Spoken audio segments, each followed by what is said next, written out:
Mana kita panjatkan kesyukuran kita kepada Allah Subhanahu Wa Taala kerana dengan limpah rahmatnya Allah Subhanahu Wa Taala beri kita sama-sama peluang berada di dalam majlis ilmu kita pada malam ini. Dan malam ni insya-Allah kita masih lagi dalam kitab kita 40 hadis huru-hara kiamat. Pada siri sebelum ni kita dah bincang apa hal orang yang sombong, apa hal orang yang khianat pada hari kiamat, apa hal orang yang berkasih sayang. Pada malam ni insya-Allah kita akan tengok apa yang berlaku kepada orang yang mati syahid nanti di akhirat, yakni keadaan para syuhada pada hari kiamat. Bab yang ke-12, hadis ke-27, muka surat 89. Kata pengarang rahimahullahu ta'ala, wa nafa'ana Allahumma bi'ulumihi fid daraini amin ya rabbal alamin. Masuk ke syurga mendahului malaikat. Ana Abdullah ibni Amr ibni Al-As radhiyallahu anhu yaqul, sami'tu Rasulullah sallallahu alaihi wasallam yaqul, inna awwala thullatin tadkhulul jannatal fuqara'ul muhajirun alladhi tuttaqa bihimul makarihu idza umiru sami'u wa ata'u wa in kanat lirajulin minhum hajatun ila sultani lam nuqda lahu hatta yamuta wa hiya fi sadri wa inna allaha yad'u yawmal qiyamatil jannah fata'ti bi zukhrufiha wa rayyiha wa riyyiha fayaqulu ayna ibadiy alladhina qatalu fi sabilillah wa qutilu fi sabili wa udhu fi sabili wa jahadu fi sabili udkhulul jannah fayadkhulunha bighairi hisab wala adhabin fata'til malaikatu fayaquluna rabbana nahnu nusabbihu lakal layla wan nahara wa nuqaddisu laka min haula'i alladhina athartahum alaina fayaqulu rabbu tabaraka wa ta'ala haula'i alladhina qatalu fi sabili wa udhu fi sabili fatadkhulu alaihimul malaikatu min kulli babin salamun alaikum bima sabartum fa ni'ma uqbad dar. Artinya daripada Sayyidina Abdullah bin Amr bin Al-As radhiyallahu anhu, katanya, saya dengar Rasulullah sallallahu alaihi wasallam bersabda, kelompok pertama yang masuk ke dalam syurga adalah daripada kalangan fakir muhajirin yang berhati-hati kerana bimbang melakukan perkara yang dibenci oleh Allah Subhanahu Wa Taala. Jika mereka diperintah, mereka juga mendengar dan mematuhinya. Jika salah seorang daripada mereka memiliki keinginan di dunia yang belum mereka perolehi sehingga dia mati, dan keinginan itu tetap ada di hatinya, maka Allah akan panggil syurga pada hari kiamat sehingga syurga itu datang dengan segala perhiasannya. Baik, hadis ini saya cerita dulu sebelum kita nak ke syarah hadis lebih panjang. Hadis ini adalah berkaitan dengan beberapa kelebihan orang yang mati syahid fi sabilillah. Dan hadis ini memberi pada kita satu info dan gambaran berkaitan dengan siapa golongan yang pertama yang akan masuk ke dalam syurga Allah Subhanahu Wa Taala. Seperti yang kita tahu sebelum-sebelum ni, pintu syurga itu hanya dibuka kepada orang yang nama dia Muhammad sallallahu alaihi wasallam. Kiranya bahasa mudah kita faham, password nak masuk dalam syurga ini adalah suara baginda Nabi sallallahu alaihi wasallam. Apabila Nabi ketuk pintu, malaikat akan tanya siapa di luar. Nabi SAW akan kata, aku Muhammad. Dan malaikat itu akan kata, aku diarahkan tidak buka pintu ini kecuali pada orang yang nama dia Muhammad. Maknanya Nabi SAW adalah insan yang pertama bukan jin, bukan malaikat. Maknanya golongan dalam semua ciptaan Allah, manusia. Dalam semua ciptaan manusia, Sayyidul Kaunain, Sayyidul Mursalin, Muhammad sallallahu alaihi wasallam mendahului semua umat-umat dia. Umat-umat lain lambat lagi lah.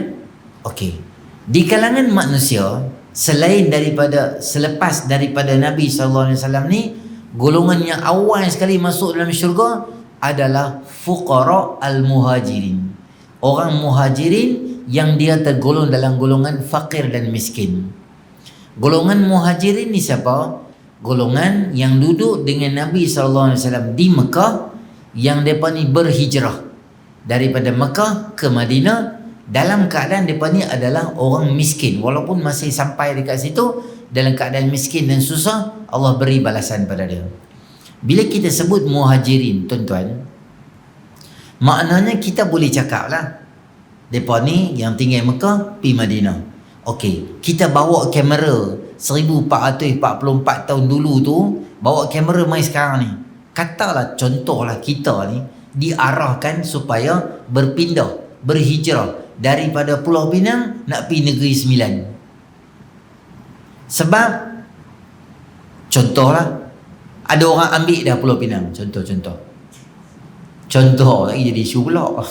Contoh, Pulau Pinang ni tak ada lah, kena pergi tempat lain sebab di situ ada penempatan lain. Contohlah, maknanya tuan-tuan, kita realiti ya. Maksudnya kerja kita kena tinggal. Kerja yang kita duk kerja ni kita kena resign. Kereta yang kita ada kena tinggal depan garaj rumah, tak boleh bawa kereta tu. Motor saya ada 2 biji, dua-dua kena tinggal. Kita mungkin boleh lah, kita kata akaun bank apa semua boleh bawa sebab ATM boleh tekan kat Negeri Sembilan tu. Kalau kontak sahabat kena tinggal semua. Rumah, okey, rumah tinggal, rumah tak ada. Maknanya apa yang hang boleh bawa, hand luggage hang, itulah dia benda yang hang akan hidup di Negeri Sembilan. Apa pun tak ada. Kereta tak ada, motor tak ada. Dalam realiti kita sekarang ni, umur kita dah 20-an, 30-an, 40-an, 50-an, 60-an. Rumah dah stabil, kerja dah okey, dah semua elok, semua dah dengan anak-anak semua sekolah, semua dengan menantu, cucu apa semua dah petang-petang nak ambil anak sekolah, cantik dah. Sekarang tinggal arahan, kena tinggal semua benda pula. Agak-agak lah tuan-tuan, kita kalau duduk zaman tu, boleh jadi pi ke boleh jadi tak pi? Kita tanya, payah nak tinggal semua benda apa semua. Tak apalah, tak Nabi pergi seorang sudah, kami tengok keadaan kata apa-apa kami WhatsApp lain dia boleh jadi gitu. Apa-apa kami voicemail lah. Tak apa kami semayang diam-diam tani kami karaoke kot duk tani. Itu realiti apa yang sahabat hadapi, terpaksa tinggal semua benda. Sehingga Sayyidina Suhaib Ar-Rumi, apabila dia nak pergi, orang kafir nak tahan dia. Kata yang sebab apa? Tahan aku. Dia tak ada. Kami dia memang diarahkan, siapa keluar memang kami tak bagi dia keluar, duduk kat Mekah. Kami nak seksa tambah lagi. Dia kata hang nak depa janji apa kat hang? Depa janji lah, bagi duit lah, bagi ketui kat aku lah. Aku beritahu kat hang, tak mana duit aku ada kat Mekah. Ambil rumah aku sekian-sekian, alamat, ini password dia, bawah password ada sikit, belakang tirai ada sikit, belakang ni ada sikit, semua tu hang punya. Jadi untuk apa hang bagi aku semua ni? Hang cuma tepi, aku nak jalan. Aku tak mau. Hang kacau aku nak pergi Madinah, hampa main pasal yang ambil lah apa benda hang mau, ambil lah kat sini. Dia boleh pergi. Dia dapat pujian oleh Allah Ta'ala dalam surah Al-Baqarah, wa minan nasi man yashri nafsahu ibtigha'a mardatillah wallahu raufun bil ibad. Sadaqallahu azim. Ketika Sayyidina Suhaib mai, Nabi duk tengok dia mai sayuk-sayuk tu. Nabi kata kat dia, rabahal bai' ya Aba Yahya. Bisnes kamu bisnes yang sangat baik. Bisnes apa? Jual harta benda untuk membeli keredaan Allah Ta'ala. Nabi kata apa? Bisnes kamu bisnes yang berjaya. Maknanya tindakan hang tu betul. Tinggal semua benda. Lepas lama bila pula pembukaan kota Mekah? Ada lepas 5-6 tahun Nabi tak pergi tu, tak jadi pergi. Suruh balik perjanjian Hudaibiyah apa semua, balik main pula masa Fatu Mekah. Berapa lama dah tinggal rumah? Dah hampir 10 tahun tinggal rumah dah. Tak tahu jadi apa, main jenguk lah. Rumah tu ada lagi kita ada ke? Abu Jahal, Abu Lahab, geng dah balas rumah tu buat rumah sewa ke? Buat partition pula bagi geng sewa, geng kilang sewa. Tak tahu jadi apa. Tinggal saja aku tu ya. Sebab tu pengorbanan mereka besar. Disebabkan mereka susah di dunia, Allah ganti kat mereka. Mereka, kalau bahasa kita, mereka pecah tong masuk syurga. Mereka geng awal. Bahkan dapat kelebihan satu lagi pula, mereka adalah orang miskin. Mungkin di sini kaya, bila tinggal jadi miskin. Atau memang daripada Mekah dan miskin lah, hidup Madinah ni pula jadi miskin, jadi ashabus sufah dan sebagainya. Maka ni orang Allah bagi kelebihan pada dia. Maknanya di dunia yang susah, di akhirat Allah bagi yang sebaliknya. Syarat beriman dan bertakwa. Sebab tu Nabi SAW sebut pada hadis tu daripada, jika mereka berhati-hati kerana bimbang melakukan perkara yang dibenci oleh Allah. Maknanya ni bukan orang miskin yang tak baik, orang miskin yang soleh. Dia miskin, dia taat perintah Allah. Dia miskin, dia tak buat benda jahat. Dia miskin, dia tak curi. Dia tak miskin, dia tak salahkan takdir Allah. Dia tak beban, dia dah apa ni, Tuhan ni asyik mak aku ya, asyik aku duk kena buah miskin, susah apa semua, orang lain tak kena. Dia tak pernah cakap gitu. Dia sabar terima. Sebelum-sebelum ni banyak kita baca hadis kelebihan orang kaya. Islam tak pernah orang cela atau marah orang kaya. Bagus. Dan hadis pada malam ni adalah Nabi SAW minta bagi satu kelebihan. Orang miskin ada kelebihan dia. Nombor dua, saya nak bagi tahu kat tuan-tuan berkaitan miskin ni juga. Pernah geng-geng miskin di zaman Nabi SAW, geng-geng fakir miskin, sahabat Nabi yang miskin ni, mereka pernah mai dekat mana? Dekat Nabi SAW. Mereka kata, wahai Rasulullah SAW, kami ni takat semayang kami okey, kami boleh semayang. Qiyam mulai semua kami insya-Allah kami boleh. Puasa kami boleh, abang ibadat, zikir, tasbih semua kami insya-Allah kami boleh buat. Tapi ada satu benda yang kami macam tak boleh jalan dengan geng-geng kaya. Dhahaba ahlud dusur. Geng kaya ni dah mendahului kami. Dia buat apa? Depa derma kuat. Dan time jihad fi sabilillah, depa infak fi sabilillah kuat. Tang tu kami tak boleh lah buat apa, Rasulullah, kami miskin. Takat tenaga kudrat kami nak, yalah nak loading barang atas unta macam tu kami boleh. Nak pergi perang kami tak ada duit. Boleh lah pergi, tenaga ada, tapi dari segi kewangan tu kami tak ada. Nabi kata okey macam ni lah, aku bagi kat hampa option kedua. Hampa balik rumah, lepas hampa semayang, hampa cakap Subhanallah 33, Alhamdulillah 33, Allah Akbar 33. Sama pahala dengan mereka duduk derma tu. Oh syok lah geng-geng fakir miskin ni. Yahoo seronok. Balik lepas semayang mereka duduk wirid eh. Subhanallah. Geng-geng kaya ni duk usah lah. Ay, ni mana pula ni, sama-sama satu saf ni, baru pula duk buat jari apa ni. Mereka ada zikir apa? Yalah larat nak jaga hari. Bukan orang lain kawan tiap hari duk jumpa. Macam kita hari duk jumpa lagi lepas isyak pergi kena tarik lah apa lah. Ada ke? Nabi ada cerita apa gambar.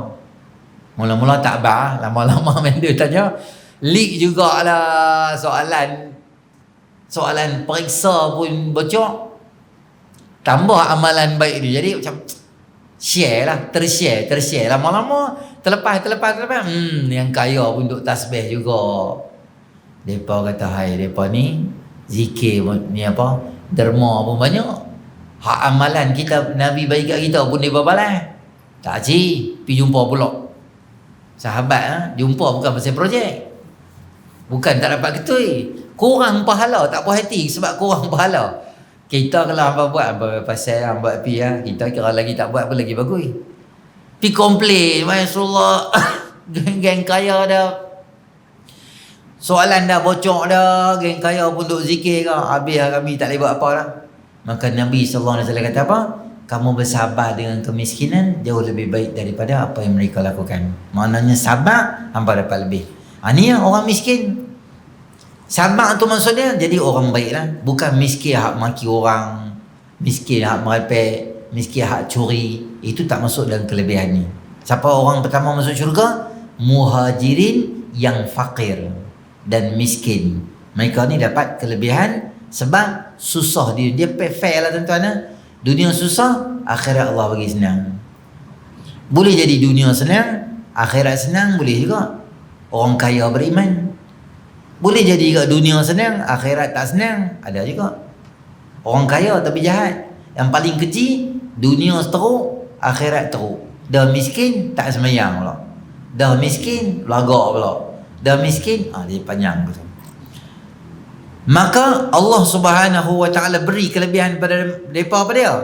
Di manakah hamba-hambaku yang berperang lalu terbunuh dan teraniaya dan juga berjihad di jalanku, masuklah kalian dalam syurga tanpa hisab dan azab, bi ghairi hisabin wala adab. Kemudian malaikat datang bersujud kepada Allah Subhanahu Wa Taala. Ini kelebihan kepada orang yang mati syahid. Mana-mana orang yang mati syahid, Allah beri kelebihan. Okey, kita cerita pula bab mati syahid. Syahid ni tuan-tuan, dia ada 3 kategori manusia yang kita panggil dia syahid. Satu nama dia adalah syahid dunia dan syahid akhirat nama dia. Satu lagi syahid dunia, satu lagi syahid akhirat. Okey, yang kata syahid dunia, syahid akhirat ni adalah syahid ma'rakah. Ma'rakah ni medan pertempuran, berjihad melawan musuh Islam yang masuk menyerang negara, merosakkan kedaulatan negara dan buat huru-hara dan sebagainya. Maka kita umat Islam, termasuk dengan tentera, termasuk dengan umat Islam yang lain semua, pi masuk dalam perang, jihad, dakwah dan sebagainya, kemudian mati syahid, maka mereka ni dapat apa? Dapat gelaran mati syahid dunia dan akhirat. Sebab apa nama dunia akhirat? Dunia ada benda untuk mereka, akhirat ada benda untuk mereka. Dunia apa kena buat? 3 benda tak boleh buat pada orang yang mati syahid. Apa dia? Yang pertama, tak boleh mandikan dia. Tak boleh, tak payah mandikan dia. Tak payah solatkan dia. Ambil buat apa? Ambil kain, balut. Tak ada, macam tu je. Tanam macam tu je. Sebab tu semua nama dia syahid. Syahid tu apa syahid? Saksi. Asyhadu an la ilaha illallah. Aku naik saksi. Orang yang mati syahid ni mati saksi. Tang mana saksi dia? Saksi-saksi itu adalah darah, pasir, luka, tanah yang melekat di badan, hilang jari, hilang telinga, dibedah badan, terborai perut, apa saja susah, itu saksi. Tuan-tuan, di dunia kita dilarang untuk menghilangkan saksi. Polis kalau pergi dekat crime scene ni, tempat-tempat yang jenayah ni, apa dia buat? Polis kalau pergi tempat-tempat jenayah ni, dia akan, geng forensik kalau main, dia akan pakai sarung tangan. Peluru dia ambil pun satu-satu, dalam plastik. Jumpa apa-apa, jumpa baju ke, jumpa sarung tangan ke, semua benda tu dia akan ambil dengan sarung tangan, dia akan dia tak boleh pegang saja. Dia tak boleh pergi ambil pistol, pergi basuh. Jumpa pistol lah, saat basuh, saat dia tak pegang, takut kotor tadi. Sebab segala macam makneka, cap jari semua ada di situ. Dia kena ambil, simpan, tu saksi. Jadi orang yang mati syahid, kita kebumikan dia, tak payah solatkan dia, kerana, dan tak payah mandikan dia, tak terus gitu je. Kerana di dunia ada urusan yang kita kena buat dengan dia. Di akhirat sebab apa? Akhirat orang mati syahid ni banyaklah hadis yang lain Nabi kata apa? Mereka akan, roh mereka diletakkan di dalam burung yang berwarna hijau, dan burung tu akan terbang seronok sini, seronok sana, seronok sini, seronok sana. Dia terbang rata-rata. Dan orang yang mati syahid ni tuan-tuan, dalam dunia ni, kita dah pergi akhirat, dah tengok syurga seronok, tak ada siapa yang teringat dah benda lain. Sebab seronok dah syurga tu, lupa semua benda dunia. Kan kita baca dulu hadis, ada orang kat dunia ni dia kaya, mewah, tak pernah susah. Daripada beranak ni, mak pak kaya, mau apa dapat. Di akhirat Allah ambil dia, celup sekali dalam syurga, macam French fries tu, macam tu je, bawa keluar gitu. Macam biskut cicah hitam-hitam kan, cap sekali buat naik je. Tanya kat dia kat dunia, hang pernah tak senang kat dunia tu? Hang senang ke tak senang? Dia kata, ya Allah, aku tak pernah senang langsung kat dunia. Sebab apa? Sebab bila dia tengok syurga, dia punya chip memori dia terbakar, hilang tu semua memori. Dia jadi tu dia lawanya. Hang kat dunia lu bukan senang. Aku tak pernah senang kat dunia. Tang ni lagi seronok. Dia lupa macam tu. Tapi tuan-tuan, ada satu golongan yang dia dah duduk syurga dah seronok dah, tapi dia nak balik ke dunia. Tuan-tuan siapa? Mati syahid. Orang mati syahid ni dia request ke Allah, wahai Allah, boleh tak aku balik ke dunia? Allah tanya, hampa nak apa? Geng mati syahid ni hampa nak apa? Aku offer kat hampa. Dia kata, wahai Allah, boleh kami balik dunia? Sebab apa? Kami balik rumah, balik dunia, kami nak mati syahid. Lepas tu kami nak main balik, lepas tu nak mati syahid, nak mati balik, nak hidup balik, sebab seronok. Ya Allah.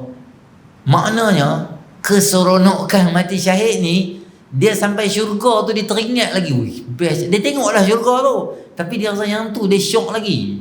Dia nak pi balik. Maka Allah kata kat dia, hampa orang ni mati, dah mati, tak boleh dah balik ke dunia. Maksudnya dah lepas alam, tak boleh reverse dah, tak boleh balik ke dunia dah. Tu janji aku. Tapi aku akan bagi tahu juga dekat semua orang, kata hampa ni aku bagi kelebihan. Allah turun ayat Quran, wala tahsabannal ladzina qutilu fi sabilillahi amwata bal ahya'un 'inda rabbihim yurzaqun.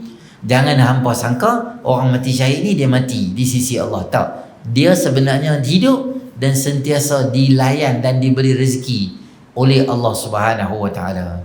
Itu hadis yang ditanya oleh Sayyidina Ja'far radhiyallahu anhu. Dia nak mai, dia nak bagi tahu kat orang semua, seronok mati syahid ni seronok.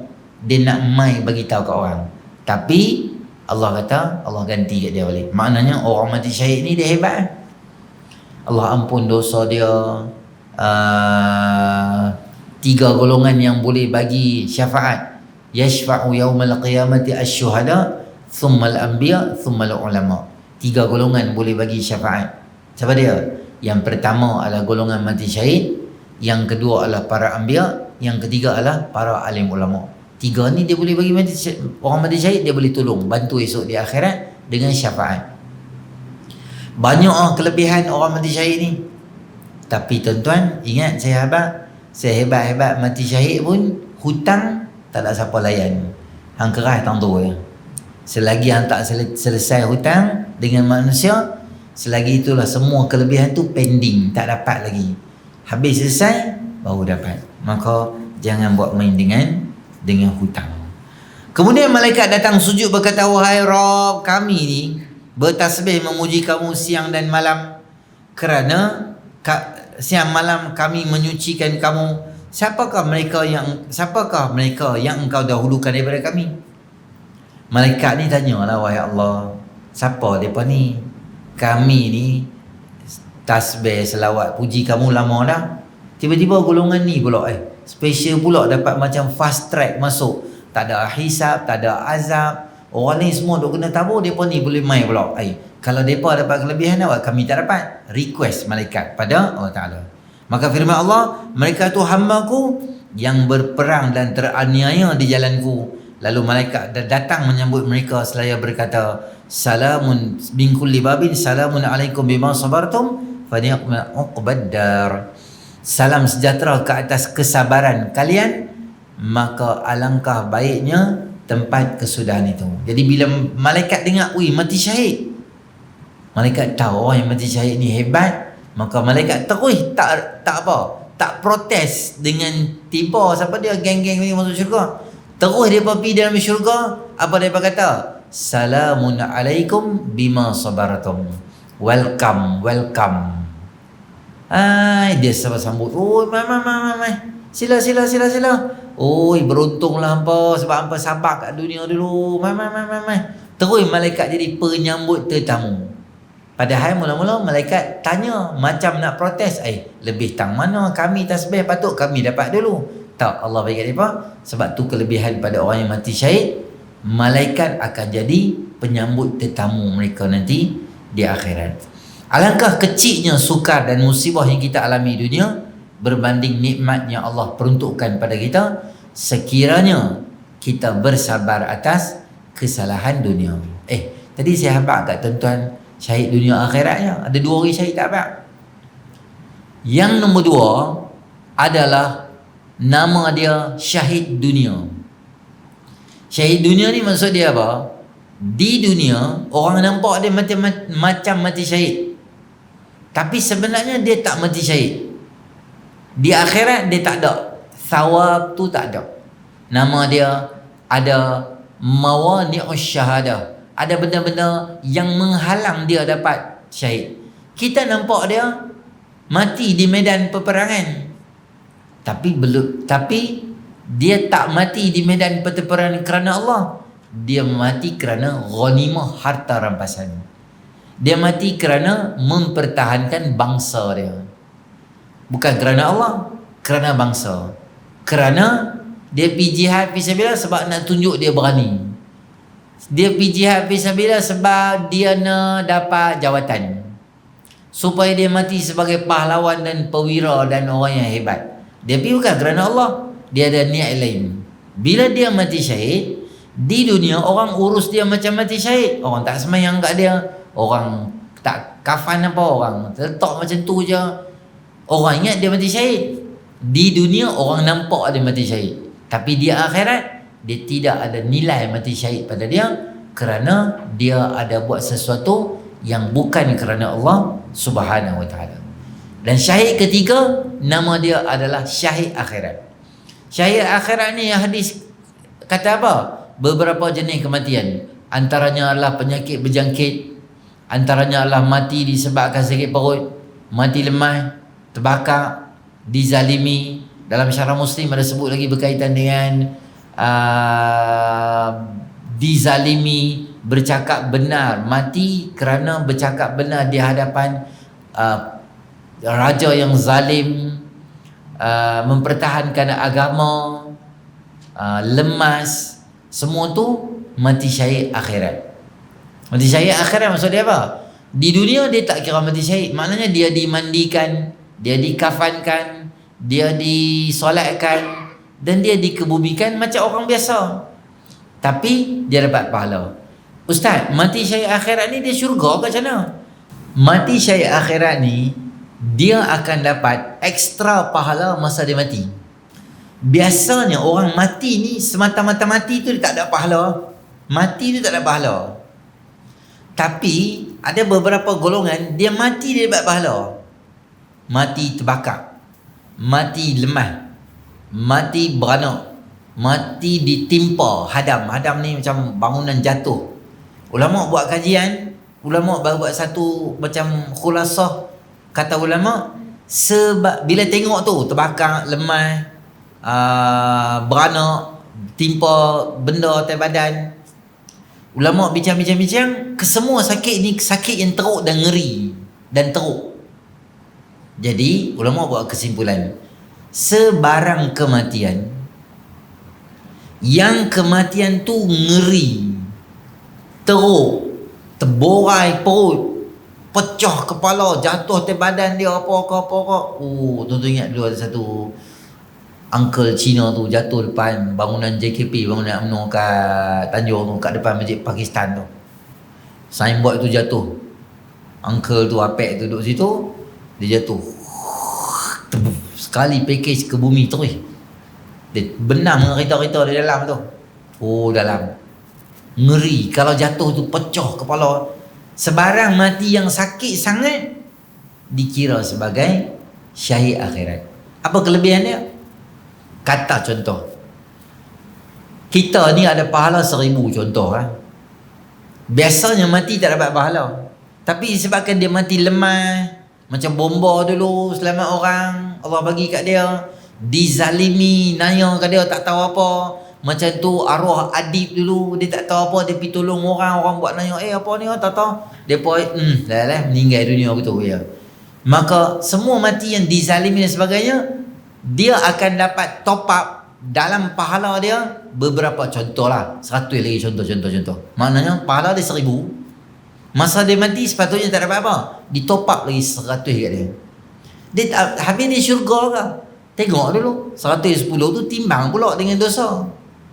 Dia macam biasa, proses tu macam biasa. Cuma hang dapat ekstra pahala pula lagi 100 ketika mana meninggal dunia.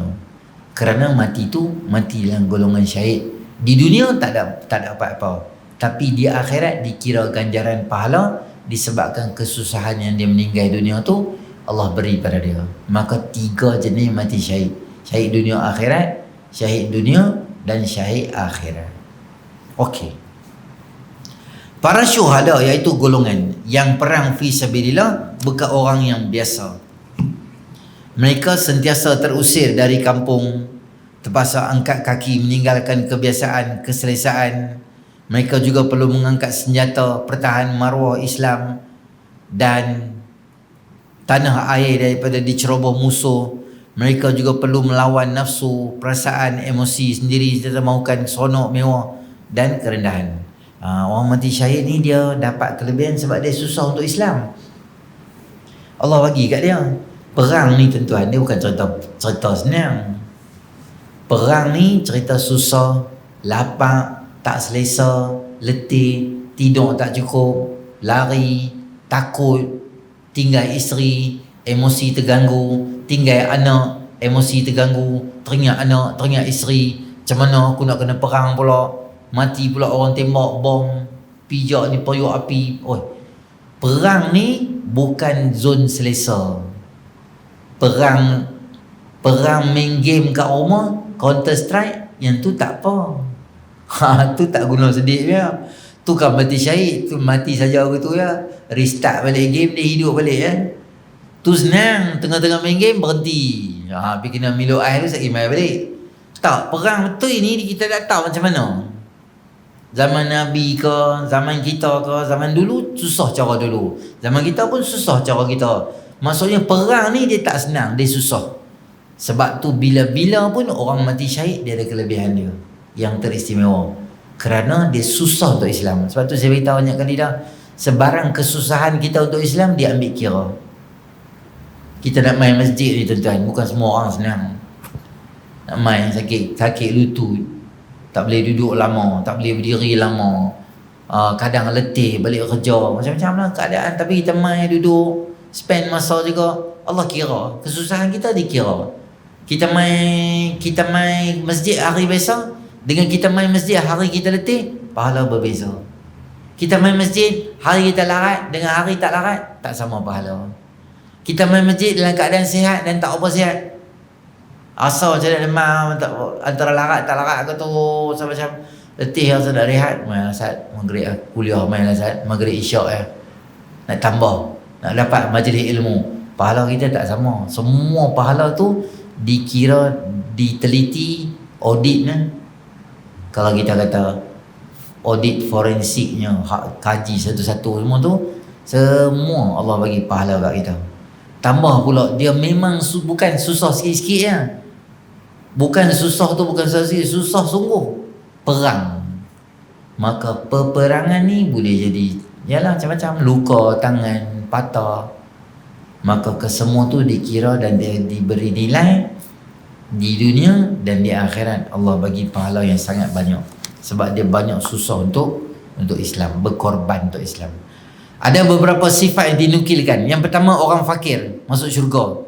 Fakir, individu yang tidak mampu menampung diri dari segi keperluan harian seperti beli makan, pakaian, tempat tinggal, pendidikan sebagainya, yang melibatkan kehendak dan keperluan harian. Sebagai Muslim, individu terbabit juga tidak mempunyai pekerjaan yang tetap. Orang fakir ni dia lebih pada miskin.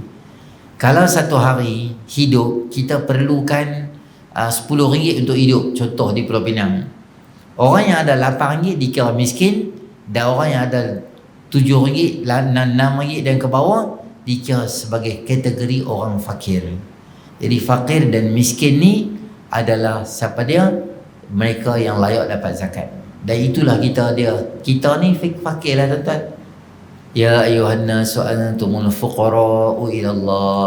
Wahai manusia, hampa ni adalah orang fakir pada Allah Ta'ala.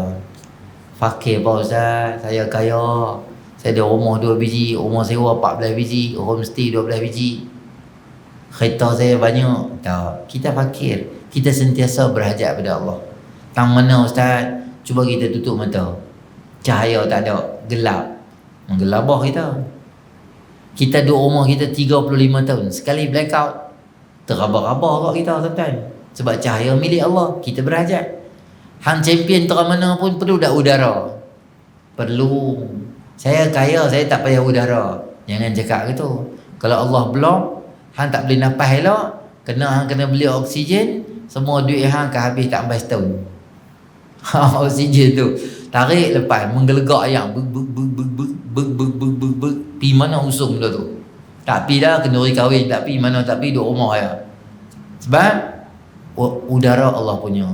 Semua ni Allah punya. Hanya yang buat champion lebih pada lain. Jadi Allah panggil kita fakir, miskin. Maknanya sedaklah diri kita tak hebat terang mana di sisi Allah Subhanahu Wa Taala. Yang kedua, muhajirin, dua maksud, iaitu golongan muhajirin zaman Nabi sallallahu alaihi wasallam yang berhijrah. Makna kedua adalah golongan yang diusir daripada tanah air sendiri dan terpaksa berpindah-pindah dan berjuang kerana agama Allah Subhanahu Wa Taala. Ini golongan yang kedua, ciri-ciri yang masuk dalam syurga. Yang ketiga lagi, sangat berhati-hati kerana takut akan melakukan perbuatan dibenci oleh Allah. Sifat ini sifat takwa, iaitu sifat orang yang berhati-hati dalam melakukan perintah dan meninggalkan larangan Allah. Maknanya apa benda dia nak buat pun dia selalu berhati-hati. Duit ni aku boleh ambil ke? Duit siapa ni? Tak apa ke semua orang duk claim di pejabat lebih ni? Kalau aku claim macam ni orang marah ke? Tak apa ke ambil? Duit ni boleh buat ke? Boleh ke buat macam ni? Dia sentiasa risau dan takut.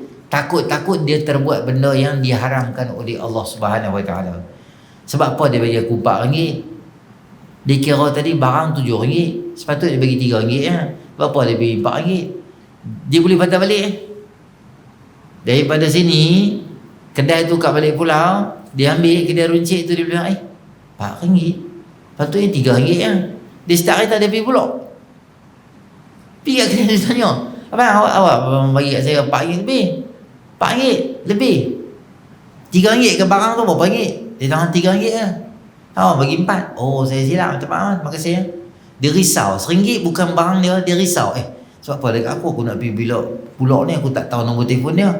Dia punya takut, dia bawa pergi duit tu. Dia risau apa benda pun, kalau benda tu melibatkan benda yang Allah tak bagi ke, dia syubhah, dia tak tahu ke boleh tak boleh ke, dia tak ambil benda tu. Dia takut benda tu bukan milik dia. Bila diberi perintah Allah dan Rasulnya atau ketua, mereka terus dengar dan patuh. Dengar dan patuh maksud mereka terus laksana perintah tersebut tanpa sebarang dalih alasan atau menangguh-nangguh. Ini sifat orang masuk dalam syurga. Perintah Allah dia cepat buat. Dia tak persoal sebab apa, tak ada. Dia Allah kata boleh, boleh. Allah kata tak boleh, tak boleh. Allah kata LGBT tak boleh, dia kata tak boleh. Apa benda bentuk logo bagus ya?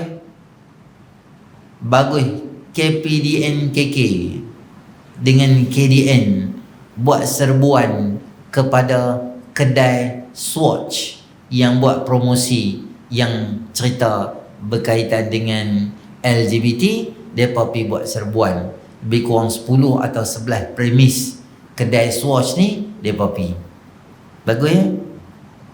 Sebab tak mau ada sebarang unsur yang menunjukkan mereka ni menyokong benda tu, maka kita ada kuasa, kita pergi bagi tahu kata benda tu tak boleh. Tapi ada orang tak suka. Pelik lah. Mereka ni ada lah. Tengok benda tu tak okey, orang report, dia pergi. Ada orang Islam yang dia persoal. Dia kata sebab apa kau pergi rampas jam tu? Mereka bukan LGBT di jam. Itu logo saja. Itu bukan ada apa. Dia persoal pula. Ni orang panggil umat yang pening dan bengong lah. Orang nak buat benda baik, dia nak menghalang pula. Mereka punya keinginan tetapi diamkan diri dan sabar. Hal ini demikian kerana lebih utamakan Allah dan Rasulnya. Teringin nak pergi tempat-tempat yang merepek ni. Hati ni ada keinginan nak pergi, tapi sebab semua orang duk pergi, semua orang beli tiket, contohnya nak pergi konsert dah apa ke, tadi nak pergi dia macam tak apa kau aku pergi, tak baik lah, risau lah pula, tak mati di konsert tu contoh. Mati Orang tanya siapa mati tu. Hantar tak baru ni konsert nanti apa? Ada orang mati. Siapa? Alah, itulah Pak Haji tu. Pak Haji mana? Pak Haji duduk pergi kuliah kat masjid tu. Pak Haji pergi kuliah kat masjid. Mati konsert. Mati konsert. Dia duduk depan pula tu. Agak-agak tuan dah. Husnul khatimah ke? Balik awal kat timah ke? Orang mati di konsert lah. Ada orang kata, kalau aku insyaAllah lah, doa-doa lah kalau aku pun boleh kat mati di konsert tu. Ada orang buat impian gitu. Maksud tak ada orang impian gitu. Kalau mati masjid, orang ingat tak? Ya Allah, 2 orang semalam dengar kuliah, tengah-tengah kuliah rebah. Lepas tu mati, ya Allah seronoknya mati di tengah-tengah kuliah. Itu kematian yang diimpikan. Kalau mati di tempat-tempat yang tak baik, atau tempat-tempat yang tak seronok tu, atau tempat-tempat yang melanggar perintah Allah Subhanahu Wa Taala, mana-mana lah, maka lokasi-lokasi tu kalau meninggal dunia, kita nak kira macam mana? Husnul khatimah ke? Jadi awal macam mana rasa? Jadi dia risau benda-benda tu. Dia rasa macam okey tak okey? Tak payah buat benda ni. Tak payahlah ambil benda ni. Tak payahlah pergi tempat ni. Tak payahlah cakap dengan dia ni. Dia tak mau semua benda. Kenapa? Kerana benda-benda tu boleh bawa kepada kemurkaan pada Allah Subhanahu Wa Taala. Dia risau. Nak sembang dengan orang perempuan yang dia level dia isteri orang, dia nak WhatsApp tanya bab kerja, boleh tak? Boleh, tak ada masalah. Tapi dia pun reply, dia ni pun reply. Jadi rasa macam mesra sikit lebih, nak tanya lajak sikit. Nak tanya apa lagi macam-macam benda yang personal apa semua tu. Tak payahlah mesej benda ni. Dia bukan isteri aku, laki dia ada, dia tahu lah. Dia abang dia demam. Nak tanya tak dia, anda makan ubat ke? Belum ke? Dia macam nak unsur-unsur ada caring sikit lah. Macam ambil berat sikit lah.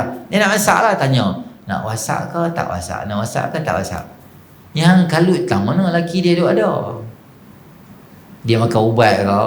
Dia apa ke? Dia MC, hang bos, hang telefon tanya, tak sihat ke? Okey ke? Makan ubat semua okey ke? Okey dah, okey baik, nanti saya main bos. Okey baik, terima kasih. Okey, tak ada masalah. Hang tak kena mengena, hang laki, dia perempuan, dia suami orang. Hang duk WhatsApp dia tanya apa? You jaga kesihatan you tahu. You apa? Gila mabuk. You jaga kesihatan you. You tahu lah jaga kesihatan you dengan air. Nak tahu apa? Dia tahu dia ada isteri dia jaga dia. Dia ada suami dia tahu lah jaga dia. You pergi klinik mana? Okey ke? Tadi doktor kata apa? Sibuk, terajang. Ini jumpa terajang. Benda yang boleh menjerumus ke arah dosa, jangan sesekali mencuba. Kalau mesej dengan isteri orang, jangan bubuh dengan mak love walaupun WhatsApp punya love. Nak ni nak baik. Kalau mesej dengan isteri orang, jangan buat apa-apa emoji yang menunjukkan boleh menyebabkan orang tu jadi cayak dengan kita. Nampak macam, dia ni kita mungkin hantar love tu atas biasalah. Bukanlah sayang apa biasa ya. Tapi bagi dia, dia ni hantar love kat aku. Kalau suami dia tengok hantar love, kakak suami dia okey tak? Katalah ada satu perempuan yang hantar love dekat isteri kita, satu lelaki. Kita macam isteri kita, kawan kerja, love. Dia selesa, kita selesa tak? Benda yang hang tak selesa, hang jangan buat ke orang, sebab orang akan tak selesa juga. Jangan buat benda yang pelik-pelik gitu. Mereka terbunuh jihad fi sabilillah, berjuang, mereka teraniaya dan mereka berjihad dengan jihad sungguh-sungguh. Itu 8 ciri-ciri orang yang akan dimasukkan dalam syurga Allah Subhanahu Wa Taala, selain daripada orang yang fakir tadi itu, mereka yang berjihad fi sabilillah. Ada lagi kelebihan dan syafaat daripada orang yang mati syahid, kita akan tengok dalam siri akan datang nanti, insya-Allah. Apa ni? Ada pula keadaan orang yang malas bayar zakat. Dia malas bayar zakat, dia kena apa ke akhirat esok? Keadaan orang yang muflis, keadaan orang yang beroleh nikmat. Banyak cerita dia panjang. Jadi insya-Allah kita akan jumpa dalam siri akan datang. Tuan-tuan, saya akan mulakan kuliah subuh saya di masjid ini setiap hari Sabtu minggu keempat minggu ni. Jadi tuan-tuan akan berjumpa saya di hujung bulan 2 kali. Meluat tak meluat, saya main kok. Kita start main dah ni. Kitab lain lah, tak pakai kitab ni lah. Kita pakai kitab lain. Kitab saya bawa, nanti saya beritahu tuan-tuan kitab apa yang kita akan gunakan nanti. Saya beritahu. Jadi tuan-tuan main lah. Kita buat kuliah subuh pada setiap hari Sabtu yang keempat, insya-Allah. Okey, itu saja. Minta maaf terlajak sikit hari ni. A'udzubillahi minasyaitonir rajim. Bismillahirrahmanirrahim. Alhamdulillahirabbil alamin. Wassalatu wassalamu ala asyrafil anbiya'i wal mursalin wa ala sahbihi ajma'in. Allahumma anfa'na bima 'allamtana wa 'allimna ma yanfa'una wa zidna 'ilma. Rabbana atina fid dunya hasanah wa fil akhirati hasanah wa qina adzaban. Wa sallallahu ala sayyidina Muhammadin nabiyil ummi wa ala alihi wa sahbihi ajma'in. Alhamdulillahirabbil alamin.